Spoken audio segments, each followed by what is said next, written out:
So we get caught in this psychocybernetic loop. Can you define psychocybernetics? Yeah, so it's this idea that what you believe will dictate your thoughts on a moment-by-moment basis. So if you believe that money's hard to make, as a simple example, you're not going to have ideas or thoughts around money that would be lending to making it easily, right? And so what you believe dictates what you think. You can't get like an apple from an orange tree. And what you think you then experience is an emotion, right? And then that emotion then dictates what actions you do or do not take. And they're always aligned, right? Your beliefs dictate your thoughts, dictate your emotions, dictate your actions, which produce your results. And your results, when you look at them, then just reinforce the original belief. And so we're caught in that construct, right? But the linchpin is the belief system. So the question is, how do I actually change what I believe? If my beliefs really do dictate my destiny, right? Which is, I'm not the only person suggesting that. The question becomes, how do I change my beliefs?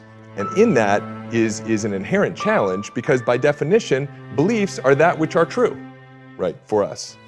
And so then the question is, how do we break out of this? To understand that there were only two states of emotional beingness that I could be in at any given point in time. I would either be in a powerful state of being, states like joy, curiosity, excitement, calm, peace, passion, or I would be in a primal state of being, boredom, anger, frustration, some form of fear. I'm always in one of those two states, and I'm never in two states at one time. Through my journey, what I realized was the only cause of that switch to be flipped was my own thinking, the meaning that I was giving the experience. And so that meant that all of my personal suffering was within my own control. I needed to start controlling the meaning I was giving the experiences of life. What we consistently saw was that the quality of the thinking that was causing people to move into a primal state, which was really the only problem. Because when you're in a powerful state, you're connected to creativity, to inspiration, to vitality, to energy. Health automatically operates. Everything that we want is in a powerful state of being. When you're in a primal state, you don't have access to any of that. And I'm not saying you don't have to take consistent action and work your ass off to create success, but you do it from a powerful state. It's very hard to do it from a primal state. And what we were seeing consistently was that the quality of thinking that was causing people to move into a primal state, when we really looked at it and worked with them around it, was that 100% of the time it was untrue.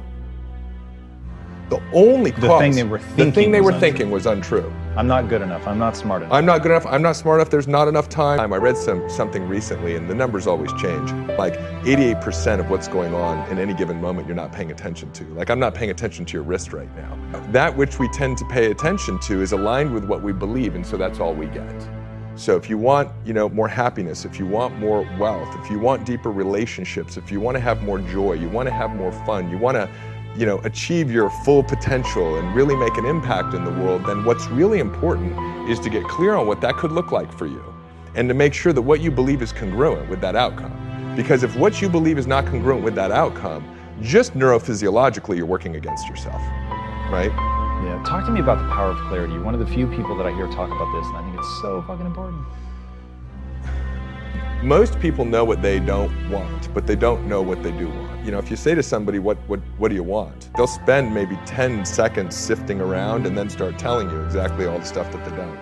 And so it's important to have clarity on what you want to create, to have clarity on the type of partner you want to have in your life, to have clarity on the things that you want to learn. Because I believe that clarity is intimately connected to imagination. So as we're getting clear on something, we're beginning to see what that thing is, right? That we're getting more clarity on. And we now know, there was a study done in 2009 at Harvard where they brought in piano players to play the piano, and they studied what parts of their brains lit up, and then they just had them imagine playing the piano and the same parts of the brains lit up. And there's study after study after study that shows that the brain doesn't know the difference between imagination and reality. So as you're getting clear around something, you're actually building neural networks as if that image or that experience had already occurred. I mean, this is really powerful because so often people don't know how to achieve something. And because they don't know how, they don't spend a lot of time getting additional clarity. They don't spend time imagining what the future would look like with that thing or being that thing or creating that thing, because they get stuck on the how.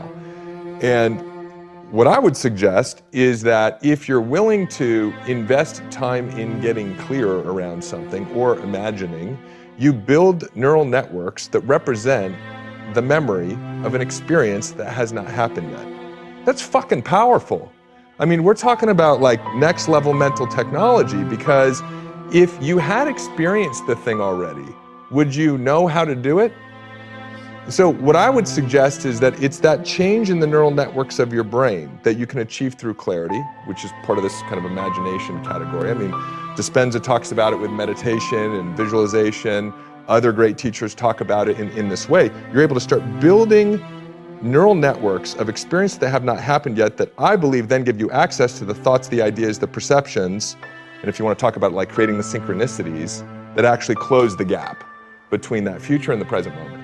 Don't let not knowing how prevent you from spending time getting additional clarity or imagining, because that's actually what's required to happen in order for you to know how.